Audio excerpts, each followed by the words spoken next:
Hello everyone, आज हम करने जा रहे हैं ऑर्डर नंबर 21। ऑर्डर नंबर 21 काफ़ी ज़्यादा बड़ा है, बट एक बार अगर आप इसकी वीडियोस देख लोगे तो आपको एक पूरी क्लैरिटी हो जाएगी ऑर्डर नंबर 21 की। तो ऑर्डर नंबर 21 में ऑलमोस्ट कितने 100 के अराउंड ऑलमोस्ट रूल्स हैं। मैं बताती हूँ एक बार। हाँ, 106 रूल्स हैं इसमें। तो हम इसको 4 पार्ट्स में कंप्लीट करेंगे, part 1, part 2, part 3 and part 4। Part 1 में आज हम जो करने जा रहे हैं उसमें हम देखिए रूल नंबर 1 से लेकर के रूल नंबर 29 तक कर रहे हैं, ठीक है। यानी कि लास्ट पार्ट होगा स्टे ऑफ एग्जीक्यूशन, ठीक है। फिर इसके बाद मोड ऑफ एग्जीक्यूशन और फिर एरेस्ट डिटेंशन वाला का नेक्स्ट पार्ट में, और उसके बाद वाले नेक्स्ट पार्ट में, और उसके लास्ट जो 4th पार्ट होता है वो एक अलग से छोटा सा पार्ट है, वो अलग से एक वीडियो में किया गया है, ठीक है। तो एक बार इसको देख लोगे आपको बहुत इजीली समझ में आ जाएगा, विद ट्रिक्स बहुत अच्छे से समझाया गया है, ठीक है। अब सबसे पहले आ जाते हैं हम लोग पेमेंट अंडर डिक्री में, ठीक है। पेमेंट अंडर डिक्री में आता है मोड्स वगैरह, फिर इसके बाद पेमेंट आउट ऑफ कोर्ट, ठीक है, टू किसको, डिक्री होल्डर। तो कहाँ पे आप पेमेंट करोगे, कोर्ट में करोगे, उसके मोड्स वगैरह, फिर इसके बाद कोर्ट से कहाँ, डिक्री होल्डर के पास जाएगी पेमेंट। अब इसके रूल्स करते हैं हम लोग बेयर एक्ट से।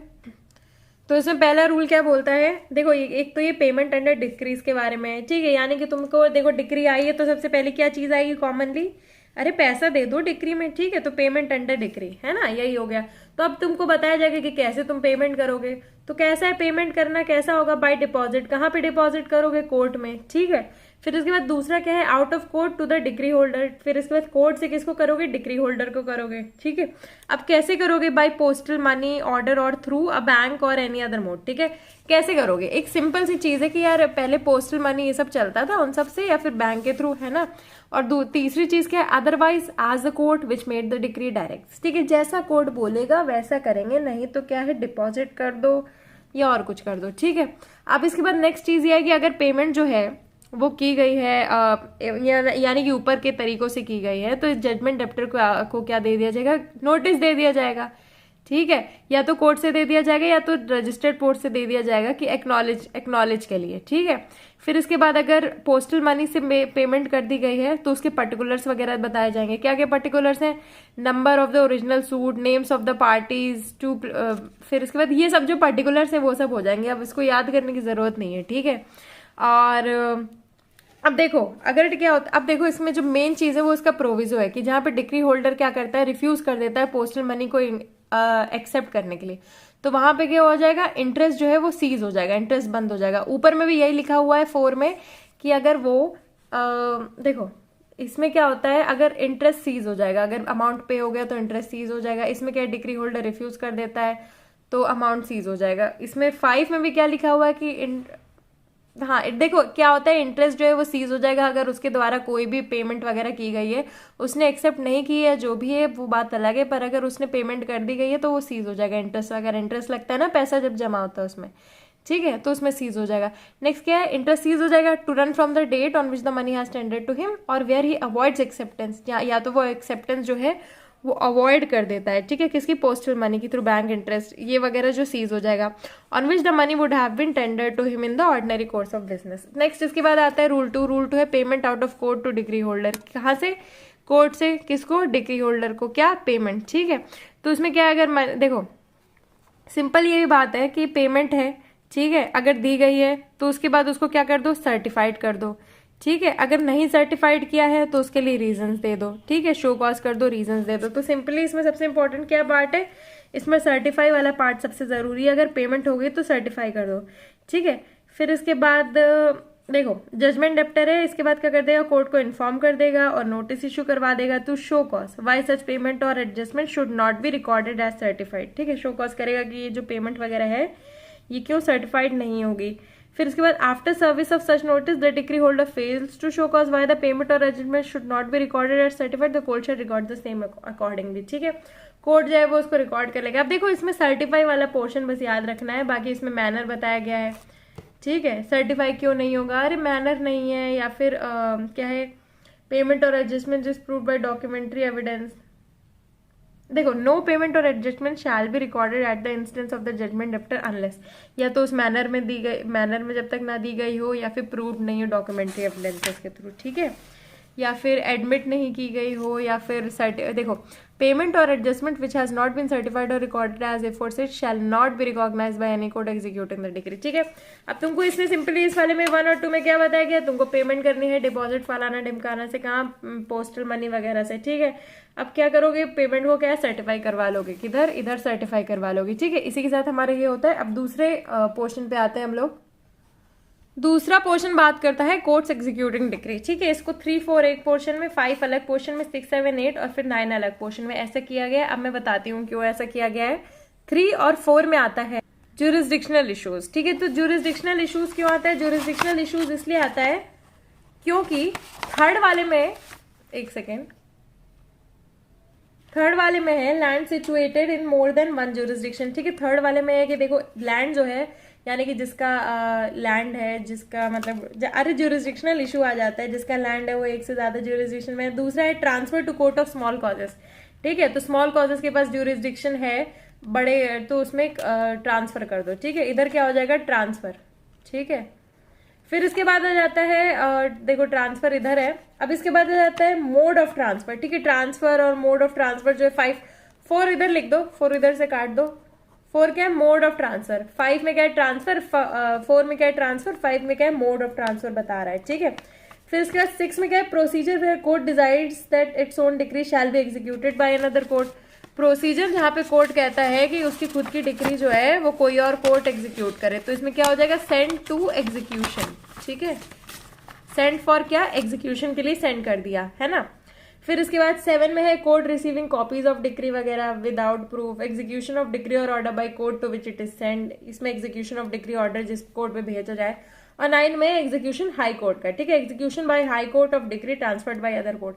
अब इसको पढ़ लेते हैं, थोड़ा सा कंफ्यूजिंग है कि ये 6 में तो एग्जीक्यूशन बाय दूसरे कोर्ट, 7 में क्या है कि वो कॉपी वगैरह भेज रहा है उस कोर्ट में, 8 में क्या, एग्जीक्यूशन ऑफ डिक्री और order by court to which it is send. ठीक है, वो एग्जीक्यूट कर देगा। तो इसमें क्या है, एग्जीक्यूशन दूसरे कोर्ट में भेजा गया है, इसमें ट्रांसफर किया गया है, इसमें ज्यूरिसडिक्शनल इश्यूज है। तो इन तीनों में क्या है, बहुत चोचले फंस रहे हैं। ठीक है, कोर्ट्स एग्जीक्यूटिंग डिक्री, तो जहां पे चोचले फंस रहे हैं वही आएगा रूल, जहां पे तो एग्जीक्यूट हो जाएगा तो वहां पे ऊपर ही एग्जीक्यूट हो जाना था, है ना। तो अब हम इसको करते हैं। देखो थर्ड रूल पे है, लैंड अगर सिचुएटेड है 1 और मोर ज्यूरिसडिक्शन में। ठीक है, तो अगर एक से ज्यादा ज्यूरिसडिक्शन में लोकल लिमिट्स में है तो ज्यूरिसडिक्शन ऑफ 2 और more courts, any one of such courts में attach and sell the entire state और टेरिटरी। ठीक है, उनमें से कोई भी एक स्टेट कर देगी, ये तो बहुत ही कॉमन सी चीज है। अब हम आते हैं रूल 4 में। रूल 4 में बताया गया है transfer to court of small causes. ठीक है, छोटे कोर्ट्स को भेज दो, ट्रांसफर कर दो। अब देखो यहाँ पे क्या है, डिक्री है, ठीक है, उसको एग्जीक्यूट करने के लिए है, तो वैल्यू एज सेट फोर्थ, ठीक है, डिड नॉट एक्सीड कितना, 2000 रुपए से ज्यादा नहीं है। ठीक है, तो उसको क्या कर लिया जाए, स्मॉल कॉजेस को भेज दिया जाए। ठीक है, एग्जीक्यूट करने के लिए कि ठीक है चलो तुम लोग को भी एक बिस्किट डाल देते हैं, है ना। नेक्स्ट इसके बाद आ गया mode of transfer. Mode of transfer और इसके बाद क्या है, प्रोसीजर किस चीज का। अब देखो मोड ऑफ ट्रांसफर, ये ट्रांसफर के बाद आया मोड ऑफ ट्रांसफर। अब इसमें क्या है, where a decree's to be send for execution to another court. ठीक है, अब किसी और कोर्ट में कर दी गई है, सेंड कर दी गई है, किस कोर्ट में, जिस कोर्ट के पास ज्यूरिसडिक्शन है ना, तो वो कोर्ट उसे क्या कर देगा, वो कोर्ट उसे एग्जीक्यूट कर देगा। नेक्स्ट इसके बाद क्या है, procedure where court desires that its own decree shall be executed by another court. अब इसमें क्या, कोर्ट चाह रहा है कि अरे मेरी डिक्री कोई और कोर्ट एग्जीक्यूट करे, क्यों, कोई रीजन हो सकता है ना। तो इसमें क्या है, तो उसकी कॉपी और decree, certificate setting for the satisfaction of decree, कौन सा सर्टिफिकेट, जिसको हमने रूल 2 में बात की थी। ठीक है, फिर इसके बाद कॉपी ऑफ एनी ऑर्डर, ये फलान टिमकाना जो भी चीजें चाहिए होती वो सब भेज दो। ठीक है, ताकि वो लोग अपना क्या है, एग्जीक्यूट कर सके। नेक्स्ट इसके बाद क्या है, court receiving copies of decree. अब कोर्ट जिस कोर्ट को कॉपीज मिलेंगी to file same without proof. ठीक है, अब इसके बाद क्या है, वो लोग जिनको कॉपीज दी जा रही है वो बोलेंगे हमें और कुछ नहीं, इसमें प्रूफ देखना है, हमें एग्जीक्यूट करना है। यानी कि एग्जीक्यूटिंग कोर्ट्स को बीच में ऊट पटांग, वो बीच में क्या है ना, उन्हें ज्यादा डिटेक्टिव नहीं बनना है, उन्हें बस चुपचाप एग्जीक्यूट करा देना है। ठीक है, 8 में है एग्जीक्यूशन ऑफ डिक्री और order by court to which it is sent. ठीक है, अब जिसको भेज दी गई है उसको क्या करना है, एग्जीक्यूट कर देना है। ठीक है, अब देखो जहां पे where such copies are so file the decree और ऑर्डर में if the court to which it is sent is the district court, ठीक है, जिसको भेजी गई है वो डिस्ट्रिक्ट कोर्ट है, be executed by such court और be transferred for execution to any subordinate court of competent jurisdiction, जो जहां भेजी गई है वो एग्जीक्यूट करे। नेक्स्ट इसके बाद है execution by high court of decree transferred by other court, ठीक है, क्या है एग्जीक्यूशन, क्या है किसका, high court, by high court, ठीक है, अगर किसी और कोर्ट ने डिग्री भेजी है। तो अब क्या है कि एग्जीक्यूशन को हाई कोर्ट के लिए, हाई कोर्ट को एग्जीक्यूशन के लिए भेजा है, ठीक है, तो वो उस तरह से उसे एग्जीक्यूट करेगा एज इफ डिग्री उसी ने पास की हो, ठीक है। हमने सीआरपीसी में भी पढ़ा था कि हाई कोर्ट के पास अगर केस आया है, किसी ने भेजा है, तो हाई कोर्ट उस तरह से डील करेगा एज इफ ये केस उसके पास डायरेक्टली आया हो, ठीक है। अब हम इसके बाद करते हैं एप्लीकेशन फॉर एग्जीक्यूशन की ट्रिक्स पे। अब देखो एप्लीकेशन फॉर एग्जीक्यूशन ज्यादा, देखो अब देखो पेमेंट हो गई है, ठीक है, अब डिक्री वगैरह के लिए पेमेंट हो गई है, ये हमने फर्स्ट पार्ट पढ़ लिया। नेक्स्ट इसके बाद क्या है, एक कोर्ट है एग्जीक्यूटिंग वगैरह, वो कोर्ट कौन सा होगा। तीसरा चीज है अब एग्जीक्यूट कराना है तो तुम एप्लीकेशन तो दो, ठीक है, तो इसमें क्या है एप्लीकेशन है, ठीक है, रूल 10 में एप्लीकेशन फॉर एग्जीक्यूशन के बारे में बात हो रही है। अब एप्लीकेशन कैसे कैसे हो सकती है, ओरल हो सकती है, रिटन हो सकती है, ठीक है, ये एक पोर्शन है। एप्लीकेशन कैसी हो सकती है, ओरल, रिटन, फलान ढिमकाना, यही दो हो सकती है और कुछ नहीं हो सकती है, ठीक है। अब इसके बाद रूल 11 भी है, 11 है application for arrest to state grounds, ठीक है, अलग टाइप की एप्लीकेशन है, बहुत सारी एप्लीकेशन के बारे में बात हो रही है इधर। रूल 12 में है application for attachment of movable property non in judgment debtors के पोजीशन में नहीं है, वो मूवेबल प्रॉपर्टी अटैच करानी है, ठीक है। 13 में एप्लीकेशन किस चीज की, अटैचमेंट की, क्या, immovable property to contain certain particulars, ठीक है, इस चीज के बारे में। तो क्या है ये इमूवेबल प्रॉपर्टी, इमूवेबल प्रॉपर्टी, ठीक है, दोनों के अटैचमेंट के बारे में बात कर दी गई है। 14 में क्या है, थोड़ी डिफरेंट बात की गई है, power to require certified extract from collector's register in certain cases, ठीक है, कलेक्टर के रजिस्टर से रिलेटेड कुछ बात की गई है। अब 15-16 में भी क्या है, एप्लीकेशन है, ठीक है, 15 में क्या है, ज्वाइंट डिक्री हो गई तो उसके लिए एप्लीकेशन। 16 में क्या है, ट्रांसफरी ऑफ डिक्री है, उससे रिलेटेड एप्लीकेशन, ठीक है। फिर उसके बाद 17 में प्रोसीजर बताया गया है एग्जीक्यूशन का, ठीक है, ये याद रखना प्रोसीजर, ठीक है, एग्जीक्यूशन का प्रोसीजर। 18 में है एग्जीक्यूशन क्रॉस डिक्री की, एग्जीक्यूशन क्रॉस क्लेम्स की, ठीक है। 20 में है, देखो 20 में है क्रॉस डिक्री क्रॉस क्लेम्स इन मॉर्गेज सूट, ठीक है, 20 में है क्रॉस डिक्री क्रॉस क्लेम्स इन क्या, मॉर्गेज सूट, क्या, cross decree cross claims mortgage suit, एक बार मेरे साथ बोल देना है पूरा, cross decree cross claim mortgage suit, ठीक है। मॉर्गेज सूट्स पता ही होगा आपको कौन से होते हैं, ठीक है, नहीं पता हो तो टीपीए देख लीजिएगा। 20 हो गया। अब 21 है साइमल्टेनियस एग्जीक्यूशन, ठीक है, अगर साथ साथ में एग्जीक्यूशन करा लो, देखो जरूरी नहीं है तुम्हें रूल नंबर याद हो, बस इतना याद रखना कि जो टर्मिनोलॉजी मैं बता रही हूँ उस टर्मिनोलॉजी का मतलब क्या है, वन वर्ड आपको याद रखना है उसमें, ठीक है। 21 साइमल्टेनियस एग्जीक्यूशन हो रहा है। 22 क्या है, नोटिस दी जा रही है शो कॉज करने की अगेंस्ट एग्जीक्यूशन। 22A क्या है, सेल है, not to be set aside on death of the judgment debtor. 23 क्या है, procedure after issue of notice, ठीक है। 23 अब नोटिस आ गया उसके बाद का प्रोसीजर, ठीक है। अब हम इसको करते हैं, बस इतना याद रखना कि कौन से वर्ड से कौन सा टर्म एसोसिएटेड है, ठीक है, बस उतना याद रखना है। अब हम आते हैं इसके बैरक के प्रोविजन पे। देखो एप्लीकेशन फॉर एग्जीक्यूशन बात करता है, अब मैंने पहले बता दिया कि एप्लीकेशन कई जगह होगी, एग्जीक्यूट करवाना है कुछ तो एप्लीकेशन होगी, ठीक है। अब एप्लीकेशन फॉर एग्जीक्यूशन होगी सबसे पहले, ठीक है, कि एग्जीक्यूट करवाओ। अब वो कोई जो चाहता है कि डिक्री को एग्जीक्यूट कराना है तो वो कोर्ट पे अप्लाई करेगा, जिसने डिक्री पास की है उसी कोर्ट पे अप्लाई कर देगा। अब एप्लीकेशन कैसे होगी, ओरल एप्लीकेशन हो सकती है जब पैसे वाली बात हो, ठीक है, पेमेंट ऑफ मनी हो, और रिटन एप्लीकेशन हो सकती है जो कि साइंड और वेरीफाइड होनी चाहिए, ठीक है, अदर केसेस में। अब इसमें देखो पर्टिकुलर्स हैं बहुत सारे। अब इसमें नीचे क्या एक दिया गया है, mode in which the assistance of the court is required, ठीक है, mode in which the assistance of court is required. अब इसमें कई सारे मोड्स हैं, ठीक है, ये क्या है, modes of execution of decree, ठीक है, बाय क्या है, डिलीवरी से हो सकता है, अटैचमेंट से हो सकता है, arrest detention, appointment of receiver, appointment of receiver भी हमने पढ़ा था, ठीक है। फिर इसके बाद otherwise as the nature relief, ठीक है, अपॉइंटमेंट ऑफ रिसीवर हमने इसमें क्या पढ़ा था, कलेक्टर हो सकता है इसमें, appoint as a receiver collector भी हो सकता है, ठीक है। अब हम इसके आगे जाते हैं नेक्स्ट चीज देखने के लिए कि अब देखो इसमें क्या सर्टिफाइड कॉपीज चाहिए, ठीक है, इस चीज के लिए अंडर सब रूल 2 क्या चाहिए होगा, सर्टिफाइड कॉपी चाहिए होगी डिग्री की। अब नेक्स्ट आते हैं 11 है application for arrest to state grounds. क्या चीज बतानी है, एप्लीकेशन किस चीज के लिए, अरेस्ट की। अब देखो अगर एप्लीकेशन है और अरेस्ट करवाना है ठीक है। तो एप्लीकेशन तुम डालोगे किस चीज के लिए कि अरेस्ट करवाओ, तो उसमें क्या होगा, एफिडेविट होगा ग्राउंड्स के, या फिर स्टेट करोगे ग्राउंड्स, या फिर एफिडेविट होगा ग्राउंड्स के। ठीक है। नेक्स्ट चीज क्या है, एप्लीकेशन किस चीज के लिए, अटैचमेंट करानी है मूवेबल प्रॉपर्टी जो कि जजमेंट डेप्टर की पोजीशन में ही नहीं है, तो एप्लीकेशन होगी और उसमें जजमेंट डेप्टर जो है जजमेंट डेप्टर के पोजीशन में नहीं है, एप्लीकेशन होगी। प्लस क्या है, जजमेंट डेप्टर के पोजीशन में नहीं है तो जो जो सामान है उसकी इन्वेंट्री लिखी जाएगी। ठीक है। रीजनेबली एक्यूरेट होनी चाहिए, उसका डिस्क्रिप्शन वगैरह ऑलमोस्ट सिमिलर होना चाहिए। ठीक है, सेम लिखा हुआ है, सेम होना चाहिए।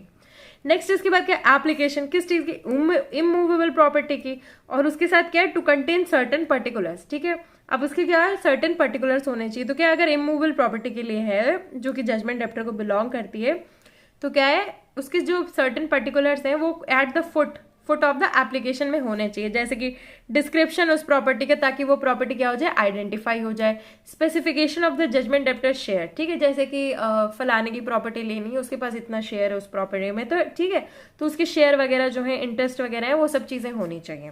नेक्स्ट इसके बाद आता है power to require certified extract from collector's register. ठीक है। अब देखो कलेक्टर का रजिस्टर है, कलेक्टर कौन होता है, डीएम होता है। ठीक है, उसके रजिस्टर से कुछ तुम्हें निकलवाना है। फॉर एग्जाम्पल उसके रजिस्टर में यही मेंशन है कि इसके पास कितनी प्रॉपर्टी है। ठीक है, तो क्या लिखवा दोगे, अब देखो कलेक्टर के पास क्या होता है, एक लैंड होता है, तो लैंड वगैरह की इन्फॉर्मेशन होती है। तो एप्लीकेशन किस चीज की बनाई जाएगी, एप्लीकेशन किस चीज का, कि attachment of the land which is registered in the office of collector. The court may require the applicant to produce a certified extract.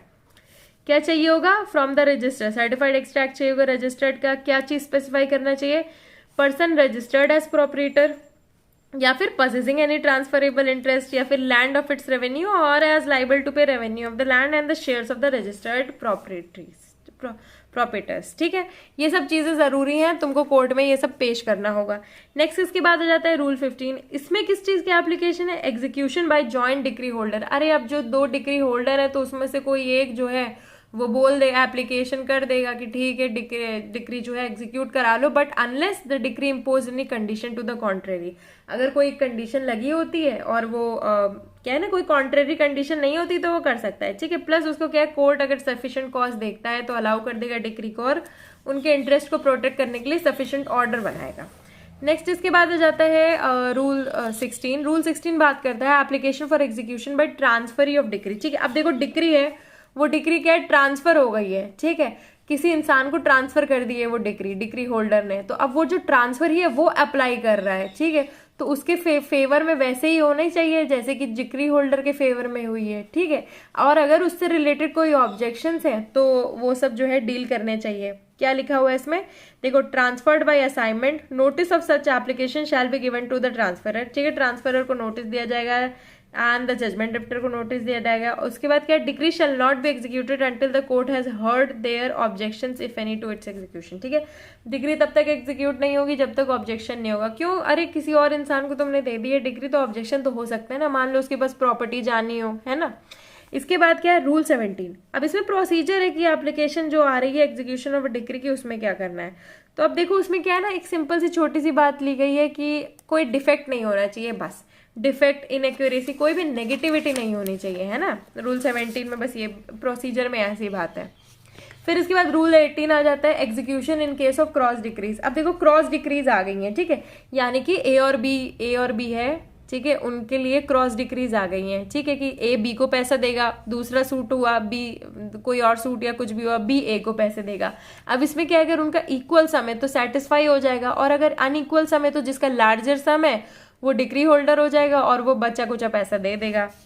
मतलब जो डेप्टर है, ठीक है, जजमेंट डेप्टर है, वो बचा कुचा पैसा दे देगा। ठीक है, बस इसमें इस तरह से करना है और ज़्यादा पढ़ने की ज़रूरत नहीं है। इलस्ट्रेशन इसके देखना, देख लो क्या, A holds a decree against B for 1000 rupees, B holds a decree against A for the 1000 rupees. A fail कर देता है deliver certain goods at future day, B can not treat his decree as a cross decree under this rule. अब इसमें क्या है, ए fail कर देता है डिलीवर करना certain goods at a future day. ठीक है, तो इसको क्रॉस डिक्री नहीं माना जाएगा, पैसा इक्वल होना चाहिए हर चीज़। ठीक है, नेक्स्ट इसके बाद क्या, execution in case of cross claims. अब क्रॉस क्लेम्स भी सिमिलर है। ठीक है, इसमें क्या है, पैसा चाहिए, उसमें क्या था, पैसा देना है, इधर देना है, जो भी क्रॉस क्लेम है, दोनों एक दूसरे के उसमें क्लेम कर रहे हैं। ठीक है, अब देखो क्रॉस डिक्री क्रॉस क्लेम जो है मॉर्गेज सूट्स में वैसे ही डील की जाएगी, इन्फोर्समेंट ऑफ अ मॉर्गेज और चार्ज। ठीक है, सेम रूल्स लगेंगे। नेक्स्ट इसके बाद क्या है, साइमल्टेनियस एग्जीक्यूशन। अब इसमें क्या है, कोर्ट का डिस्क्रिशन है कि वो रिफ्यूज कर दे क्या है, सेम टाइम एग्जीक्यूशन में किसी अगेंस्ट द पर्सन या फिर property of the judgment debtor. ठीक है, कोर्ट रिफ्यूज कर सकता है, कोर्ट का डिस्क्रिशन है, पर साइमल्टेनियस एग्जीक्यूशन यानी कि सेम टाइम पे एग्जीक्यूशन, हमने जो ऊपर बात की है ना साइमल्टेनियस एग्जीक्यूशन, वो हो सकता है। ठीक है, नेक्स्ट इसके बाद आ जाता है rule 22, notice to show cause against execution in certain cases. ठीक है, अब इसमें क्या है, नोटिस एग्जीक्यूशन, अगर सर्टन केसेस में एग्जीक्यूशन हो रहा है तो उसमें नोटिस देना होगा। कौन कौन से केसेस 2 साल से ज्यादा हो गया है डिक्री को, ठीक है, या फिर against the legal representative of the party, legal representative के अगेंस्ट, या फिर against the assignee receiver in insolvency where the party to the decree has been adjust to be an insolvent. ठीक है, अब इन लोगों के अगेंस्ट देना है तो नोटिस हो जाएगा, बट इसमें एक प्रोविजो है कि नोटिस कहाँ नहीं होगा, अगर 2 साल से ज्यादा हो गया है। देखो, provided that no such notice shall be necessary in consequence of more than 2 years having elapsed between the date of the decree and the application for execution। ठीक है, 2 साल हो गया है तो नहीं दिया जाएगा इधर। नेक्स्ट इसके बाद आता है रूल नंबर 22A। ठीक है, sale not to be set aside on the death of the judgment debtor before. अब देखो सेल हो गई है, अब जजमेंट डेप्टर की डेथ हो गई है पर सेल भी हो गई, तो उसको सेट असाइड नहीं किया जाएगा बस इसलिए कि वो उसकी डेथ हो गई है। ठीक है, फिर इसके बाद अब देखो डिग्री का फेलियर भी नहीं होना चाहिए इसमें, ये बहुत इंपॉर्टेंट चीज है। नेक्स्ट इसके बाद है rule 23, procedure after issue of notice. क्या है प्रोसीजर नोटिस के इशू के बाद? ठीक है, तो उसका प्रोसीजर क्या है, the person to whom such notice is issued under rule 22 does not appear. अगर वो नहीं आता है नोटिस में, कौन सा, उधर हमने 3 लोगों के बारे में बात की थी ना, does not show cause to the satisfaction of court why the degree should not be executed, the court shall order the degree to be executed. ठीक है, अगर वो शो कॉज नहीं करता है कि क्यों नहीं एग्जीक्यूट होनी चाहिए, तो डिग्री एग्जीक्यूट हो जाएगी उनके अगेंस्ट। नेक्स्ट है where such person offers any objection to the execution of the degree, the court shall consider such objection and make such order as it thinks fit. जैसा भी order होगा court वैसा कर देगा। अब नेक्स्ट आते हैं प्रोसेस फॉर एग्जीक्यूशन में। प्रोसेस ऑफ एग्जीक्यूशन और स्टे ऑफ एग्जीक्यूशन का देख लो। देखो, प्रोसेस ऑफ एग्जीक्यूशन में 2 रूल्स हैं, प्रोसेस है और एंडोर्समेंट से रिलेटेड है। क्या है रूल 25, एंडोर्समेंट ऑन प्रोसेस। ठीक है, प्रोसेस हो गया, उसके बाद एंडोर्समेंट। नेक्स्ट इसके बाद है stay of execution. Stay of execution में रूल 26 में बोला गया है कि व्हेन कोर्ट में स्टे एग्जीक्यूशन। ठीक है, कोर्ट अगर एग्जीक्यूशन को स्टे कर देता है, ठीक है, तो वो क्या क्या चाहता है, power to required security, conditions वगैरह। ठीक है, एग्जीक्यूशन अगर स्टे करना है तो। नेक्स्ट इसके बाद क्या है 27 में लाइबिलिटी ऑफ जजमेंट डेप्टर। ठीक है, जजमेंट डेप्टर की लाइबिलिटी जो है अगर वो डिस्चार्ज हो जाएगा तो उसकी लाइबिलिटीज क्या क्या रहेंगी। 28 में order of court which pass decree और of appellate court to be binding upon court applied to. ठीक है, अब देखो जो जिस कोर्ट को अप्लाई करोगे तुम एग्जीक्यूशन स्टे करने के लिए, तो बाकी सबके ऑर्डर्स जो है जरूरी रहेंगे। और 29 में stay of execution pending suit between decree holder and judgment debtor. ठीक है, स्टे ऑफ एग्जीक्यूशन हो जाएगा। अब इसको जल्दी से देख लेते हैं। तो आते हैं हम प्रोसेस फॉर एग्जीक्यूशन। एक बार आंख बंद करके बताओ कि अगर एग्जीक्यूशन तुमको करवाना है, कोई चीज करवानी है, जैसे कि अगर तुम्हें मम्मी से कोई काम करवाना है, पापा से कोई काम करवाना है, दोस्त से कोई काम करवाना है, दोस्त से बोलना है कि यहाँ चलो मेरे साथ, तो क्या क्या बताओगे तुम? ठीक है, तो क्या क्या बताओगे, उसे दिन बताओगे जिस दिन आना है और फलाना ढिमकाना जो उसकी चीजें हैं। ठीक है, अब देखो इसमें उसी चीज से कनेक्ट करके इसको करो। किसको? रूल नंबर 24 को। इसमें क्या है, प्रोसेस फॉर एग्जीक्यूशन, प्रोसेस है। ठीक है, तो अगर प्रीलिमिनरी मेजर्स वगैरह ले लिए गए हैं कोर्ट के द्वारा, तो क्या करेंगे, प्रोसेस जो है स्टार्ट कर देंगे। ठीक है, इशू कर देंगे प्रोसेस को, अगर कोई कॉन्ट्ररी चीज नहीं मिल रही होती है। ठीक है, तुम अपने दोस्त के साथ जा रहे हो, जब तक कोई आधा बाधा नहीं आ जाती है तब तक तुम लोग जाओगे ही जाओगे, है ना। सारे मेजर्स ले लिए गए, तैयार व्यार हो गए, सेंट वेंट लगा लिया, अब जा रहे हो तुम। नेक्स्ट है every such process shall be a date. ठीक है, ठीक है, अब तुमने डिसाइड किया कि इस दिन जाना है, तो तुम्हारी क्या एक डेट होगी जिस दिन जाओगे। ठीक है, 1 तारीख है, संडे है। ठीक है, उस दिन जाओगे, फिर इसके बाद साइन करोगे, साइंड बाय, मम्मी पापा से परमिशन लोगे, मम्मी से साइन करवाओगे, पापा से परमिशन लोगे, सील करवाओगे, किसके? Seal of the court. अब इसके बाद deliver to the proper officer. ठीक है, मम्मी से परमिशन लोगे, पापा से परमिशन लोगे, फिर इसके बाद बता दोगे कि उन्होंने परमिशन दे दी है। ठीक है, फिर इसके बाद क्या है, इन हर एक प्रोसेस में क्या है, डे शैल बी स्पेसिफाइड, दिन जो है वो स्पेसिफाइड होगा, किस चीज का? एग्जीक्यूशन का। and return to the court, but no process shall be deemed to be void if no date for its return is specified therein। ठीक है, कोई भी प्रोसेस जो है वो void नहीं हो जाएगा सिर्फ इसलिए क्योंकि रिटर्न नहीं स्पेसिफाई किया गया था।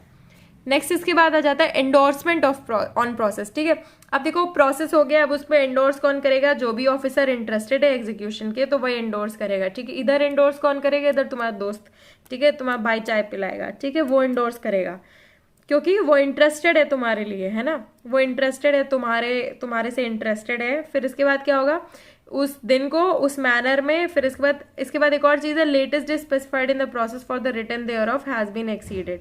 अगर लेटेस्ट डे हो गई, एक्सीड हो गई, तो रीज़न किस चीज़ का देगा, वो डिले का रीज़न देगा। मान लो वो टाइम पे नहीं आ पाया, फिर इसके बाद वो डिले का रीज़न देगा। If not executed, the reason why it was not executed, देखो रीज़न देगा डिले का, और अगर एग्जीक्यूट नहीं हुआ है तो उन सब चीज़ों का रीज़न देगा कि भाई आज मैं नहीं जा पाऊंगा, और वो इंडोर्सी है, वही पैसे देगा, तो उसका जाना बहुत ज़रूरी है। नेक्स्ट इसके बाद आ जाते हैं स्टे ऑफ एग्जीक्यूशन। इसके हमने ट्रिक्स वगैरह कुछ एज सच थी नहीं, आगे पीछे लगा दिया था सेक्शंस को, ठीक है। अब इसमें क्या, स्टे ऑफ एग्जीक्यूशन। अब देखो एग्जीक्यूशन को स्टे किया जा रहा है, क्यों स्टे किया जा रहा है, एग्जीक्यूशन हो रही है, अभी तक क्या एग्जीक्यूशन हो रही थी, अब एग्जीक्यूशन क्या है, स्टे हो रही है, ठीक है। स्टे ऑफ एग्जीक्यूशन पढ़ना बहुत जरूरी है। तो इसमें क्या है, व्हेन कोर्ट में स्टे एग्जीक्यूशन, कोर्ट एग्जीक्यूशन कब स्टे करेगा, ठीक है। तो कोर्ट क्या कब करेगा, अगर सफिशिएंट ग्राउंड दे दिए गए हैं और रीजनेबल टाइम चाहिए, किस चीज के लिए चाहिए, ताकि जजमेंट डेप्टर जो है अप्लाई कर सके कोर्ट में, किस चीज के लिए, ऑर्डर टू स्टे एग्जीक्यूशन, ठीक है, main order to stay execution कर सके, ठीक है। तो उसको क्या कर दिया जाएगा, सफिशिएंट ग्राउंड पे जो एग्जीक्यूशन है उसको स्टे कर दिया जाएगा थोड़े टाइम के लिए, ठीक है। फिर इसके बाद क्या है, देखो वेयर द प्रॉपर्टी और person of the judgment debtor has been seized. अब देखो एग्जीक्यूशन के टाइम पे कोई भी प्रॉपर्टी वगैरह जो है वो सीज कर ली गई है, तो उसको क्या है, ऑर्डर करके वापस कर दिया जाएगा, रेस्टिट्यूशन ऑफ प्रॉपर्टी, डिस्चार्ज कर दिया जाएगा उस इंसान का, ठीक है। नेक्स्ट इसके बाद क्या है, सिक्योरिटी भी चाहिए होगी, कंडीशंस भी लगाया जाएगा, किसमें, जजमेंट डेप्टर पे। क्यों, अरे ताकि अब वो छूट गया तो वापस तो आ ही जाए ना, तो और पैसे भी ले लिए जाएंगे ताकि उसका प्रेजेंस वगैरह मेंटेन रखे, बार बार पुलिस पकड़ने थोड़ी जाएगी। नेक्स्ट इसके बाद है rule 27, liability of judgment debtor discharge. अब देखो जो जजमेंट डेप्टर डिस्चार्ज हो गया है, ठीक है, उसकी liability, no order of restitution और डिस्चार्ज अंडर सेक्शन रूल 26, ठीक है, प्रिवेंट नहीं करेगा किसी की प्रॉपर्टी, पर्सन, जजमेंट डेप्टर की फिर से एग्जीक्यूशन के टाइम पे लेने के लिए, ठीक है। अब देखो डिस्चार्ज के टाइम पे तुम्हारी प्रॉपर्टी तुमको वापस दे दी गई, तुम्हारा पर्सन तुमको वापस दे दिया गया, तो फिर से लिया जा सकता है एग्जीक्यूशन के टाइम पे, ठीक है। नेक्स्ट इसके बाद है order of court which pass decree और of appellate court to be binding upon court applied to. अब क्या है, कोई भी ऑर्डर है कोर्ट का by which decree was pass, ठीक है, डिक्री पास हो गई थी, तो उसमें क्या है, such court of appeal as aforesaid in relation to the execution of such decree shall be binding upon the court to which the decree was sent for execution, ठीक है, जिस कोर्ट को एग्जीक्यूशन के लिए भेजा गया था वो बाइंडिंग होगा। नेक्स्ट इसके बाद क्या, stay of execution pending suit between decree holder and judgment debtor. अब क्या, स्टे ऑफ एग्जीक्यूशन है, कब स्टे ऑफ एग्जीक्यूशन हो रहा है, जब क्या suit between decree holder and judgment debtor के बीच में, इन दोनों के बीच में क्या है, एक सूट तो आ गया, डिक्री होल्डर जजमेंट डेप्टर बन गया, दूसरा सूट आ गया जिसमें डिक्री होल्डर जजमेंट डेप्टर के लिए, तो उसमें क्या एग्जीक्यूशन स्टे कर देंगे कि देखते हैं क्या है ना, रिजल्ट जैसा भी आ रहा है। अगर मान लो आपस में क्रॉस डिक्री क्रॉस क्लेम्स का आ रहा है, तो उसमें वहीं पे सूट क्या है, वहीं पे एग्जीक्यूशन क्या सेटल कर दिया जाएगा, साइमल्टेनियस एग्जीक्यूशन हो जाएगा, ठीक है।